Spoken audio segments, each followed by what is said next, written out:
Kenapa bebek ini kita pilih? Di dalam era modern, pertambahan berat badan ternak itu sangat mempengaruhi. Kebutuhan daging terbesar orang saat ini adalah ada di ayam broiler, dan itu permintaan sangat tinggi. Satu-satunya ternak yang bisa menyamai pertumbuhan ternak broiler adalah bebek. Kenapa bebek kita pilih, terutama jenis-jenis yang Peking duck?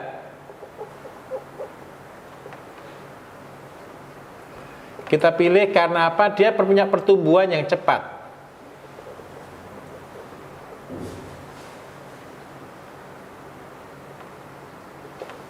Dalam waktu 35 hari, dia sudah panen. Sudah berat 1,3 kilo. Dan ini adalah satu ternak yang cepat dalam pertumbuhannya.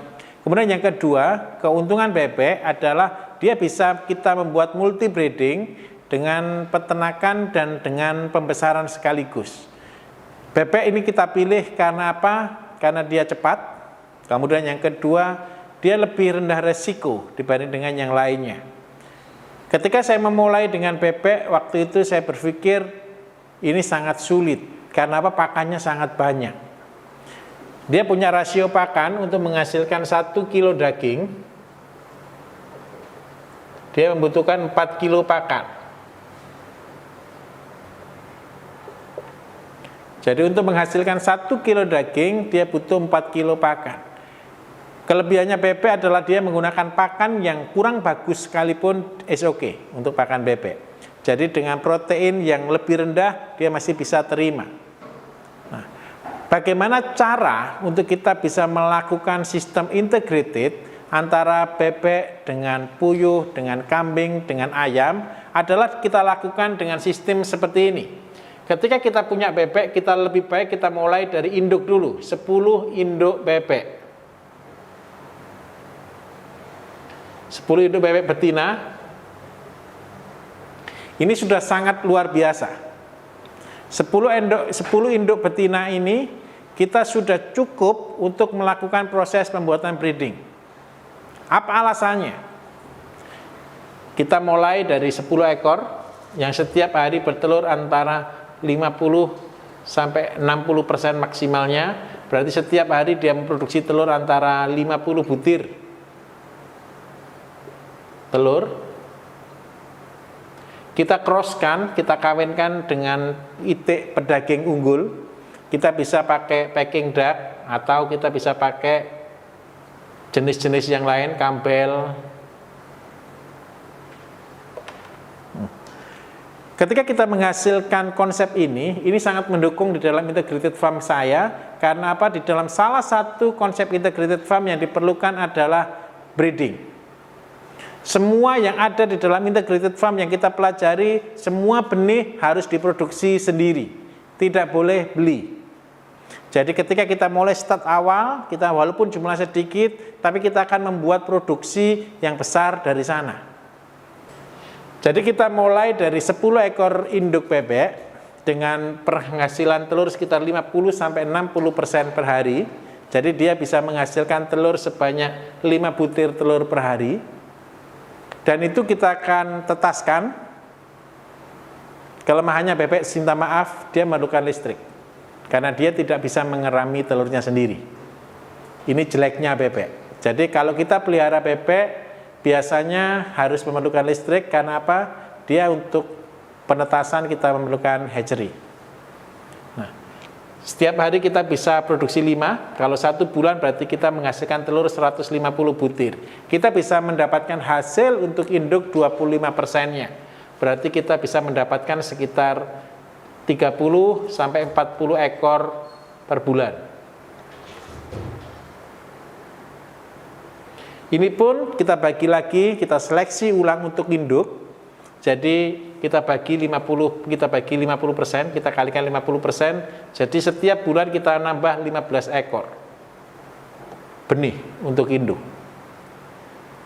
Nah, bebek ini saya pakai untuk apa? Ketika saudara melakukan integrated farm, bebek adalah binatang pemakan tanaman mikroorganisme yang ada di dalam tanah, terutama mereka yang punya sawah. Jadi kalau kita punya sawah, kita bisa melakukan integrated farm, bebek kita lepaskan di sawah. Kemudian yang berikutnya, bebek adalah pemakan kotoran-kotoran, minta maaf, sampah-sampah makanan yang luar biasa. Jadi dia bisa mempercepat proses pembuatan kompos.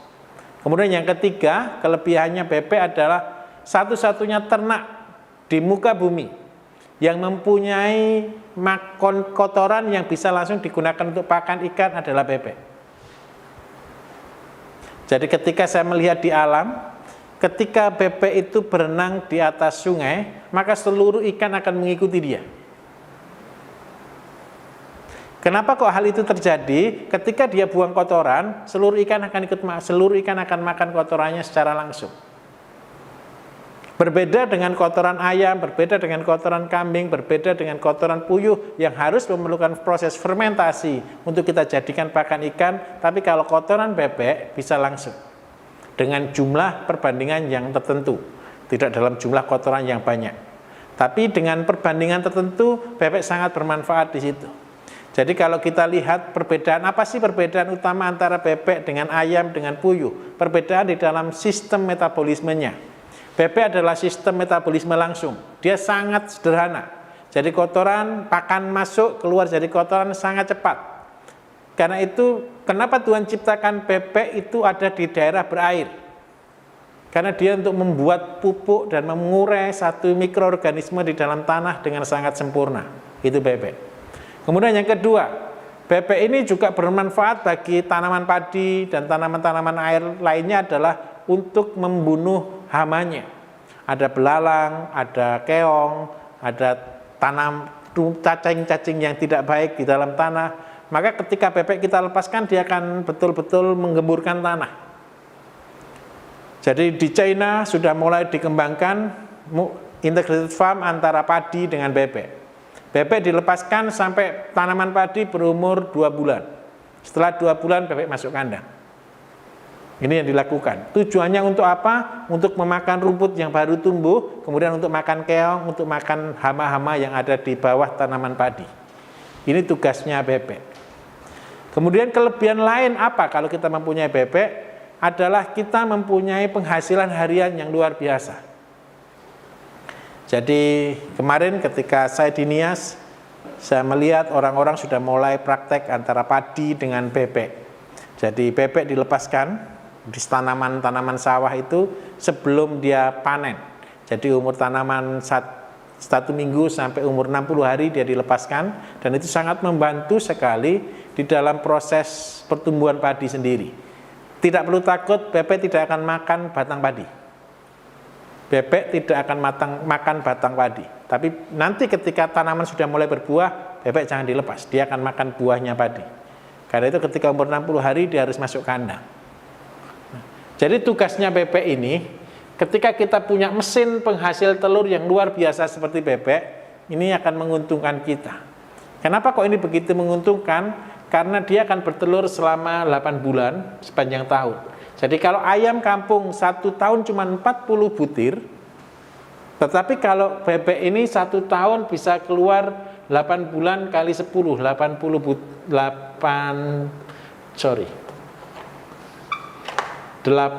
kali 30 sama dengan 240 butir.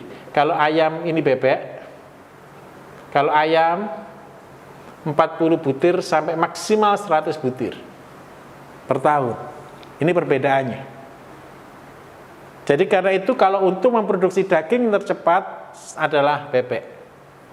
Karena apa? Beratnya besar dan dia produksi telurnya dalam waktu yang lama.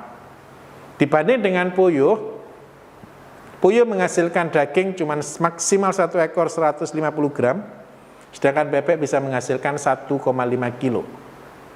Idealnya dia adalah 1,3 kilo. Jadi manfaat-manfaat dalam kita memelihara bebek adalah ketika kita menghasilkan kebutuhan daging yang dalam jumlah yang banyak. Ini yang kita perlukan. Di dalam peritikan kita akan melakukan satu revolusi untuk bagaimana mengubah image daging bebek yang penuh dengan kolesterol, yang penuh dengan penyakit, untuk kita menjadikan sehat. Karena saya tadi katakan bebek adalah satu ternak yang bisa dibuat sangat cepat pertumbuhannya. Di luar negeri banyak orang menggunakan bebek sudah dalam kandang yang sangat terpaksa, sangat terikat. Dia dibuatkan tanpa space, dia cuma bisa diam. Bahkan hari-hari ini seluruh industri untuk bebek memberi makannya pun tidak seperti yang alami. Jadi bebek kita berikan spet, kita tembak, jadi kita kasih makan dengan pokoknya dia suruh buka mulut tembak, suruh buka mulut tembak seperti itu, dan sangat buruk perlakuannya. Dan inilah yang hari ini beredar di seluruh dunia produksinya. Ini yang membuat bebek ini sangat tidak bagus. Kenapa kok tidak bagus? Karena dia full lemak. Kemudian yang kedua, bebek ini tidak bisa bergerak sama sekali. Kita bisa melihat di banyak YouTube, banyak beredar di internet bagaimana pemeliharaan bebek yang modern itu seperti itu. Dan kita akan berubah karena kita punya visi yang berbeda untuk membuat bebek yang sehat. Kita akan olah bebek dengan cara yang alaminya dia. Ini akan membuat perbedaan besar nantinya. Apa perbedaan besarnya nanti? Adalah ketika kita membuat bebek, saya yakin Tuhan kita tidak salah menciptakan bebek harus ada di bumi. Tugas kita adalah menaruh bebek pada tempatnya.